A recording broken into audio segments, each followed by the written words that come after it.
Hey everyone, before we begin this reaction, I think I misspoke pretty much every time in this reaction. I think I was saying for some reason episodes 28 through 29. It's 48, or not 40, not 28. 40, I think I was saying 26 through 29. It's 46 through 49, with the episode count in this. I think I mislabeled them when I put them onto into the folders and all when I downloaded them. So that's my fault. I apologize. But yeah, enjoy the reaction. Just be glad for all you have that's in today. Hey everyone, Connie here, and welcome to my blind reaction to The Loud House, episodes 26 through 29. So yeah, this is the final 4 episodes of season 2. And just like last time, I mentioned last time the last 2 episodes were like for some reason bunched into one grouping and listed as one. I don't know why it does that. I don't know. The upload thing for how it's sorted and scheduled on the website is weird. But yeah, so we have 4 episodes here finishing off season 2. And as I said before, I'm going to get this out of the way right away. This means that next week we will be getting back to OKKO. We are going to take a break from Loud House between seasons 2 and 3, and we're going to continue with OKKO. So yeah, that will be coming back next week. But in the meantime, so yeah, again, just like always, I don't really have a lot to say. Loud House, again, doesn't have this ongoing narrative. It doesn't have any big story to it. It has some continuity stuff, sure. It has some things that that continue over from episode to episode, maybe, but for the most part, it's just episodic. But I have really liked this season a lot more than season 1, and I liked season 1, but this season has really just done things that that I don't think they were ready to do in season 1, that they really needed to work up to, and I appreciate that. I appreciate that they did that, and that they were able to execute everything so well. Now, I do think that they could have integrated more of the sister stories into season 1. Just more stories about the sisters doing their own thing rather than force Lincoln to be in everything. It kind of reminds me of MLP, because in the first season of MLP, Twilight was shoehorned into every episode, even when she really didn't belong in them, just to deliver a message to Celestia. And there were a few episodes that it felt really wrong to have her in there. But in season 2, they learned from that and were able to actually write something into the story that explained why Twilight wouldn't be shoehorned into every episode anymore. And it worked out excellently.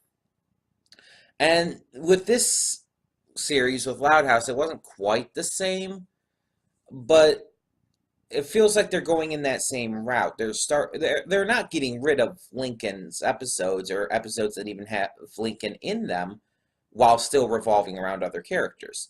They're not getting rid of that.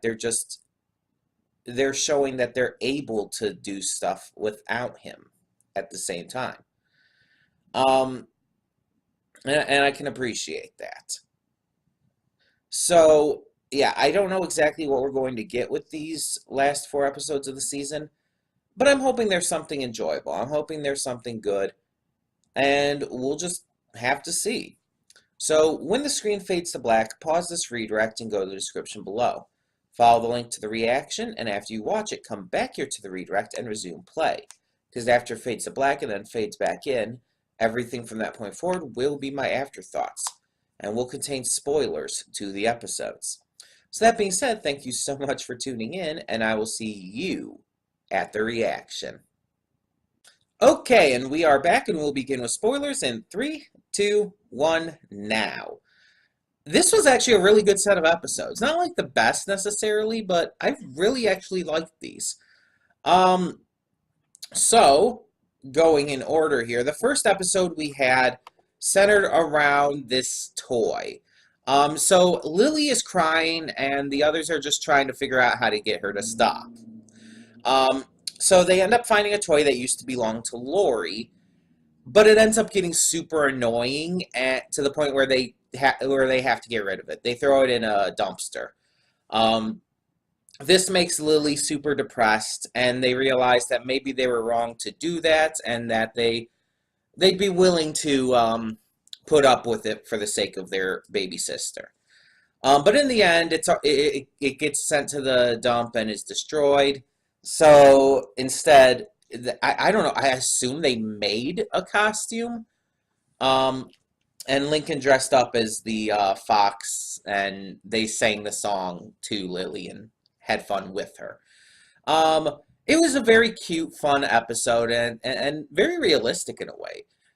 As the oldest sibling of three, I know what it's like to have to deal with crying babies. Now, granted, I was still pretty young when my youngest sibling was born.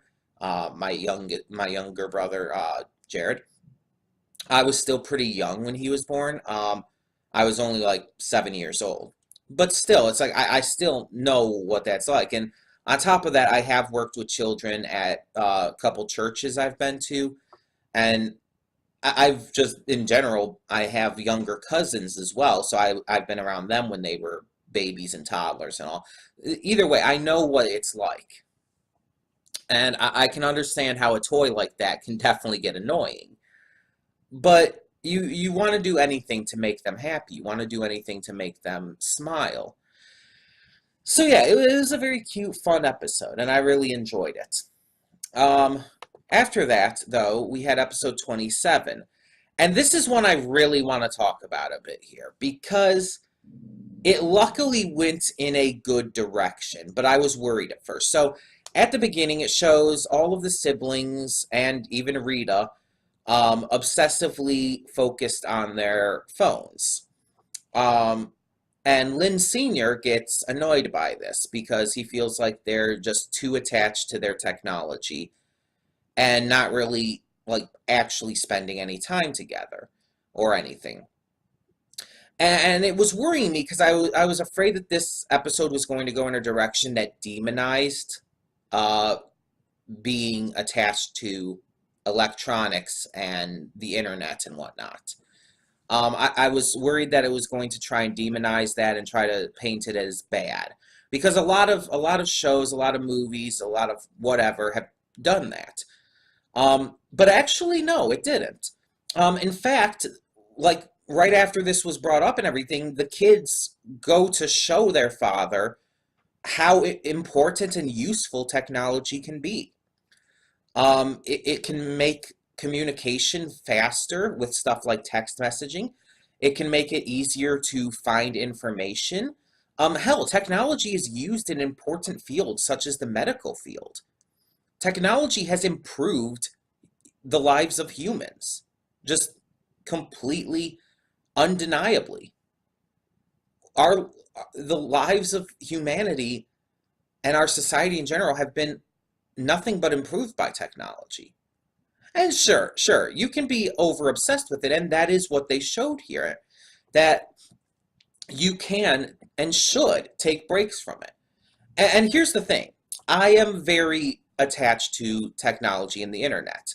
Um, because honestly, it's kind of what keeps my depression and anxiety in check. It helps me cope with a lot of issues that come up. And I have a just general attachment to it because without it, I probably would have committed suicide in 2013 because it was because of specifically YouTube that I didn't because I've told this story before, but I ended up finding just randomly while scrolling through YouTube, I found a fan video from MLP and that helped me discover the show, which saved my life. Um, so it's like I have a very heavy attachment to technology and to the internet. And I mean, it legitimately does excessively upset me when I don't have that, whether if the internet is cut off for whatever reason or if my computer starts having issues, it does legitimately really upset me. Which is obviously why, if you remember, like a month ago now, um, maybe like a month and a week or so, something like that. If you remember, I was freaking out when my old computer was having those issues and all. Um, and that's why Smurf and Tool for Fandom, you guys were so freaking generous and were able to help me get this new one and all. And it's like, I mean, I was completely serious when I was freaking out about that because of how important it is to me. But I do know the importance of moderation as well. And you can have both. You can have a very strong attachment to technology, but also knowing and understanding moderation. For example, I still go out and spend time with people. When I'm at a convention, for example, like I was this past weekend, I'm almost never on my computer or any kind of technology. In fact, for a long time now, for years, whenever I've gone to conventions, I haven't even been able to take my computer. So I've been like completely detached from that. Um, Big example, last fall at YomaCon, I stayed in a hotel room. I did not have my computer at all that entire weekend. I did not have really any technology. I was detached from it an entire weekend. Technically, an extended weekend because it was from Thursday to Sunday. So I can live without it. And I mean, I go to like these tabletop gaming nights that my friend hosts, and I connect with people. I play like tabletop games with people. I'm completely detached from any kind of technology during those times. I'll go and hang out with friends otherwise. Sometimes there's a friend of mine from church who will sometimes throw parties at a local tap house, and I'll go there and we'll hang out, we'll talk, and yeah, have fun, do some karaoke. I understand having limits and everything. I understand. I'm completely fine with going out and doing other things and spending time with people. And I think that's what this episode did try to teach in the end. That there's nothing inherently wrong with technology or even being dependent on it. But that you should still understand how to disconnect from it for a little bit. To be able to connect to other people as well in meaningful ways. And I think most people understand that. I think most people, even those who are really hooked into technology, I think they understand that, and for the most part seem to be fine with it. I don't think I've ever actually seen in real life. I know that these kind of people exist, but I don't think I've personally seen it anywhere where they're so dependent on technology that they do just ignore everything else in life. I don't think I've ever actually seen that. I've seen some people get close, but even they understand that they have to have some kind of limits and moderation. And I like that this episode didn't try to demonize the technology. I like that it didn't try to um, do anything, again, to say that even a dependence on technology is bad. It didn't say that. It just said that you have to have moderation and that you have to be able to still connect with people outside of technology. And again, it's actually really well handled there. So I'm actually really happy about how this episode went down. And I'm so glad that it didn't go in the wrong direction with it. I am really glad about that. So yeah, pretty damn good episode with that one. But then we had two more episodes. Let me try to figure out which one was. They're both very snow focused. These are the last two of the season as well. So the first one we had, Lana is trying to win this contest. So this local burger chain is having a contest where if you get a special wrapper on your burger, you get to like work with the pit crew of a famous racer, a famous NASCAR style racer, um, for like one race basically. And Lana's a big fan of this racer, who's basically a Danica Patrick stand-in. Um, and so she wants to win, and so she has her siblings go, and yeah, they're all game for it because they just want the burgers. And she ends up using some tricks to manage to get 3 rounds of burgers. And eventually they get the winning ticket, thanks to Lenny's Burger, actually. But they end up getting snowed into the restaurant, which we've had some pretty big snowfalls here in Michigan. Um, and I brought this up during the reaction as well because, the show takes place in Michigan. So it's like I can actually speak from experience here, specifically with the weather in Michigan. We've had some pretty big snowfalls, but usually never to that level. I understand it's a cartoon and they want to comically exaggerate it, and it worked. But yeah, we have had some really big snowfalls, but never to that level, I think. Um, but yeah, it's just like it definitely it's an exaggeration, but you can still understand it if you live in Michigan. You still get the joke. Because sometimes, even though that's exaggerated, it does feel like that. um, but yeah, it's like so. Lana, they end up getting snowed in, and while Lana's trying to dig their way out and fix the van and everything because it's frozen and everything because of the weather, um, thanks to her frog, she realizes that her siblings are just really cold, not having a good time, that they're just miserable and everything, and she doesn't want them to be like that. So she goes to Flip and strikes this deal with him that he offered, giving her the winning ticket to get everyone out of there. Um, and I mean, he gets them out of there. He keeps to his promise, to be completely fair. But on the way home, they find Bobby, the race car driver, stuck on the side of the road. And so they stop and Lana helps her. And yeah, she gets to meet her hero and even work for her in a way, help her out and everything. And helped. She even straight up got her contact information because the the race car driver Bobby, she appreciated what Lana did as well as the speed of how quick she did it. So it's just like it was a nice ending, and I like that they didn't actually like kind of retcon what happened to where Lana got the ticket back somehow, the winning rapper. Um, I like that they didn't actually retcon that. I like that she did not have the winning rapper in the end. Instead, she just it was kind of stereotypical that she got to meet the race car driver anyway, and got to got to help her out. That's a bit stereotypical, but at least they didn't give her the rapper back so she'd have her initial um, plan and everything fixed. She did lose out on that.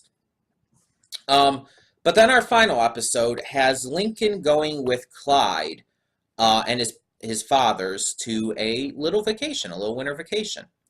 They go up to this lodge, and Lincoln starts to realize that Clyde's fathers, while meaning well, are just way too overprotective.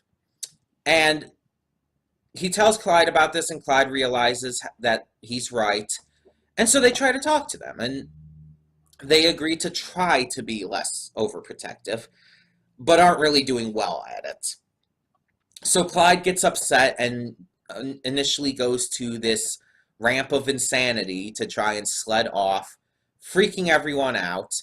They go to try and save him, but he's not even there anymore. He actually decided they were right, that the ramp of insanity was just too dangerous. And then he eventually has to save them by proving that he can handle himself to a degree.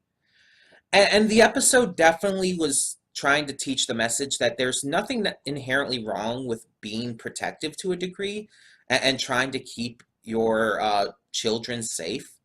But you do, again, kind of going in with what the other episode was saying as well, you have to have moderation to that. If you're too overly protective, it's just going to make your kids miserable and keep them from, well, being kids. Kids are going to get hurt sometimes. They're going to get scrapes, they're going to get bruises, they're going to get splinters. It happens. Believe me, it's happened plenty of times with me. I've gotten plenty of bruises, I've gotten plenty of scrapes, I've gotten splinters, and yeah, they hurt. Yeah, it sucks. But in the end, I mean, you're going to survive them. They're not going to be that bad. And you'll grow and you'll learn from them. You fall and scrape your knees, you're going to take a little more precaution to not have that happen again. You get a splinter from being a little too cavalier on some wooden playground equipment or something, you're going to be a little more cautious. Sure. But again, it's just when you get too overprotective that it gets a little silly. Because as we saw there, it's like even the hot chocolate, like they were putting ice cubes to cool down the hot chocolate. That's ridiculous. The mattresses on the tree smoothing out the hills so that it's like you're literally keeping them from doing anything. Again, a certain level of protection is fine. I mean, they clearly care about Clyde and even Lincoln. They want these kids to be safe, and that's completely fair. But there's a difference between trying to protect them and trying to control them, trying to just stop them from doing anything, basically. There's a certain point where you just have to sit back and let them enjoy life, let them have fun, let them learn and experience things. And it did definitely go with that in the end. In the end, even though Howard wasn't handling it well, I think it was Howard. I think Howard's the thinner, taller one. I don't know for sure. But even though he wasn't handling it well, they were at least trying, and they were giving them a little more room to the kids, a little more room to just be themselves and have fun. And they were still worried, sure, but they were working on it, and that's definitely all you can ask. They're definitely making progress, and that's a good thing. It's great to have an episode that has such a notable focus on these two as well, because they're fun, interesting characters, but also let's be honest here. It's really cool to see them be focused on because they're a gay couple. I mean, a lot of shows will have LGBT representation, but there's a lot of them that will keep those characters in the background or not give them enough focus because, they're LGBT characters, and they'll kind of relegate them to side roles or supporting cast roles. And even though it's kind of the same here, obviously, I mean, except for Luna being one of the main characters. With these two, though, they're definitely supporting cast. They had a noteworthy focus in this episode still. They were given a very notable bit of attention here to where they didn't feel like supporting cast in this episode. All things considered, they could be considered main characters of this episode. So that it's appreciative. Plus, this series handles them well. One, it doesn't even make any kind of deal out of it. It doesn't even say that they're a gay couple. They just are. They just are. And I've always talked about before how I really appreciate it when shows do that, because we as people in the LGBT community want that kind of thing. That's like what we strive for normalization of people who are gay, lesbian, trans, etc. So that we don't have to make a big deal out of it, so that it doesn't even need to be said. It's like, oh, these two girls are in love. Why did we have to specifically say they're lesbians? Why can't we just say these two girls are in love? And here's the thing, in the world where we're at now, we do need these labels. We do need to say it because we need to be able to connect with each other and to be able to be seen, to have that visibility. But eventually, hopefully, we will work past that. And that's kind of what a lot of these shows kind of paint it as. It's like, here, Clyde's fathers are just Clyde's fathers. It's never made a big deal out of it. Luna has a crush on Sam. She's bi. They don't make a big deal out of it. They don't try to make it this big thing. It's just she has a crush on Sam. And I like it when shows do that. I just talked about that this past weekend. I had a panel at LTU Expo called LGBT Representation in Media. And although it was an early panel, so it didn't have a lot of people there, it went pretty well. And we got to talk about just the ways that these characters are represented, and especially those who are just, it's not made a big deal out of. Great example of this, another one, is Saffron and Terracotta in Ruby. Jean's sister and her wife. They are shown to be, they're a lesbian couple, and they even have a child. But it doesn't make any kind of deal out of it. It's like they're visiting with Saffron, and then Terracotta comes home, and it's just like, oh, this is my wife, Terracotta. That's it. That's all they say about it. And it's just like, they don't make any kind of deal out of it. No one's like says anything like out of the ordinary. They're just like, oh, hello. Everyone's just like greeting her and everything. And it's like, it's just a thing. And so it's like, I always appreciate that, is what I'm saying. And I like it when these kinds of characters not only feel normalized within the world of the show, but also are given focus and attention. Like, again, Clyde's fathers were here. So yeah, I did really enjoy these episodes. All four of these were very good in their own right. And a couple of them even like surprised me, like with the technology, with the route it went, and also this last one with the fact that it did dial back Clyde's parents, his fathers, and it didn't try to paint them as being, oh, we're just trying to protect you because we love you, and with Clyde and Lincoln just kind of going with it. No, it actually painted them as being kind of way too overprotective, and you could kind of say in the wrong. So I appreciate that. I appreciate that.